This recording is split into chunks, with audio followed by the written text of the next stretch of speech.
বন্ধুরা, স্বাদে গন্ধে একদম পরিপূর্ণ, নরম তুলতুলে সফট কালারফুল চিতই পিঠে। এইভাবে যদি চিতই পিঠে বানান, দেখবেন আর অন্য চিতই পিঠে খেতেই ইচ্ছে করবে না। এতই খেতে ভালো, এতই মজাদার, নরম সফট। দেখুন বন্ধুরা, কত সুন্দর ভেতরটা। চিতই পিঠে তো অনেক রকম খেয়েছেন, এভাবে যদি একবার বানান দেখবেন মুখে দিলে মিশিয়ে যাবে। এতই নরম, এতই খেতে ভালো, এতই টেস্টি আর এতই সহজ। সঙ্গে রাখুন মিষ্টি বা গুড়। এখানে আমি রসমালাই রেখেছি, রসমালাই ডিবিয়ে বা যে কোনো আইটেম দিয়ে খেতে পারেন। ঝালের সঙ্গে নোনতার সঙ্গে একটু মিষ্টি বেশি মানায়। অবশ্যই একবার ট্রাই করবেন।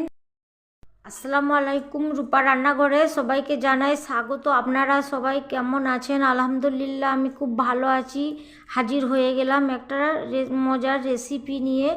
এখানে আমি নিয়েছি গোবিন্দভোগ চাল। গোবিন্দভোগ চালকে সারা রাত ভিজিয়ে রেখেছি। রাতে আমি ভিজিয়ে দিয়েছি, কম করে 6 ঘন্টা ভিজিয়ে রাখবে। হাতে যদি সময় থাকে একটু বেশি করেই ভিজিয়ে রাখবেন। আমার হাতে সময় ছিল বলে আমি রাতেই ভিজিয়ে রেখেছি। এবার সকালবেলায় আমি খুব ভালো করে ধুয়ে পরিষ্কার করে নিচ্ছি। একটা গ্রাইন্ডারের বাটির মধ্যে দিয়ে দিচ্ছি একটু জল, দিয়ে আমি পেস্ট করে নেবো। আমি গ্রাইন্ডারে পেস্টটা করব, আপনারা যদি ইচ্ছে করেন শিলেও করে নিতে পারেন। আমি সব চালগুলোকে পেস্ট করে নিয়েছি, একটা বাটির মধ্যে ঢেলে দিচ্ছি। এবার এখানে আমি নিয়েছি রাতে থাকা ভাতটা আমি ফ্রিজের মধ্যেই রেখেছিলাম। এবার দিয়ে দেবো অল্প করে একটু ভাত দিয়ে দিচ্ছি। ভাতটা দিলে পিঠেগুলো একটু ফুলো ফুলো হবে, খেতে ভালো লাগবে।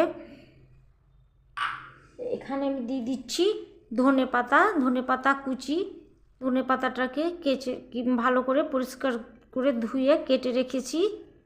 দিয়ে দিচ্ছি কাঁচা লঙ্কা। ঝালটা যে যেমন খাবেন সেই রকমই দিতে পারেন।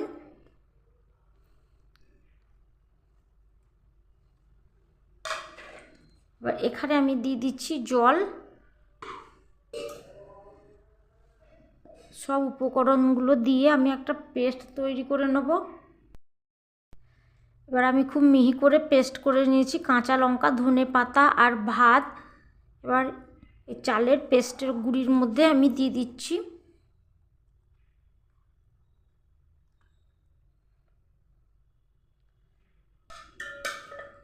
একটু জল দিয়ে দিচ্ছি,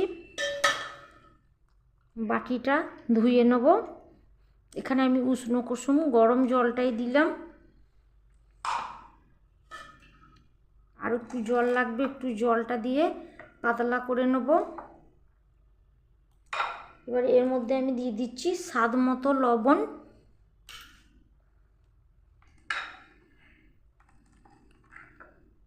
লবণ দিয়ে ব্যাটারটাকে আমি এভাবে একটু 10 মিনিট ফেটে নেব।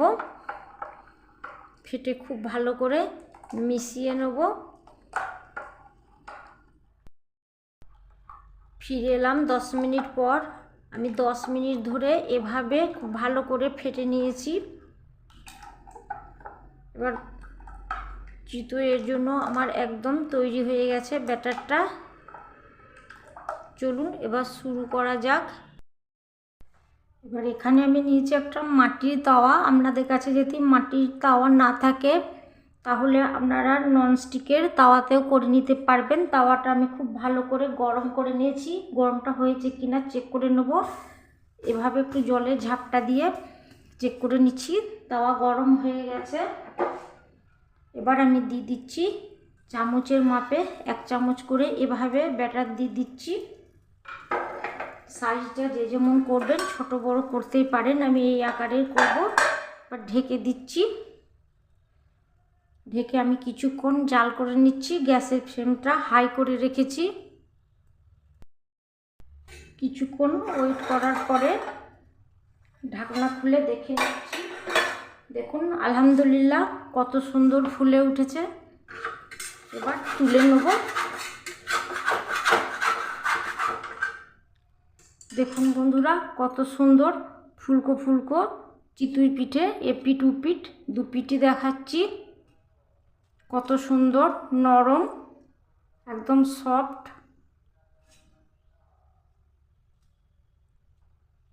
নুন ঝাল চিতই পিঠে এবার আমি তুলে নিচ্ছি, প্লেটের মধ্যে তুলে নিচ্ছি। সেম আবার আমি তাওয়াটাকে একটু মুছে নেব। তাওয়াটা গরম হয়ে গেছে, ভালো করে গরম করে নিয়ে আবার আমি এভাবে ব্যাটার দিয়ে দিচ্ছি। ঢাকনা দিয়ে ঢেকে আবার কিছুক্ষণ ওয়েট করব। আবারও কিছুক্ষণ ওয়েট করার পর ঢাকনা খুলে নিচ্ছি। দেখুন বন্ধুরা, আবার কত সুন্দর ফুলে উঠেছে। প্রতিটি পিঠে আমার কত সুন্দর ফুলে বেলুনের মতো ফুলে যাচ্ছে। ফুলকো ফুলকো চিতই পিঠে আবারও আমি তুলে নিচ্ছি। দেখুন বন্ধুরা, আবারও আমি এপিট উপিট দু পিঠই দেখিয়ে দিচ্ছি। তুলে নিচ্ছি। আবার আমি তাওয়াটা পরিষ্কার করে নেব একটা পরিষ্কার কাপড় দিয়ে। গরম অবস্থায় আবার আমি দিয়ে দিচ্ছি ব্যাটার। আবার ঢাকনা দিয়ে দিচ্ছি। এইভাবে এক এক করে আমি সব পিঠেগুলোকে তৈরি করে নেব।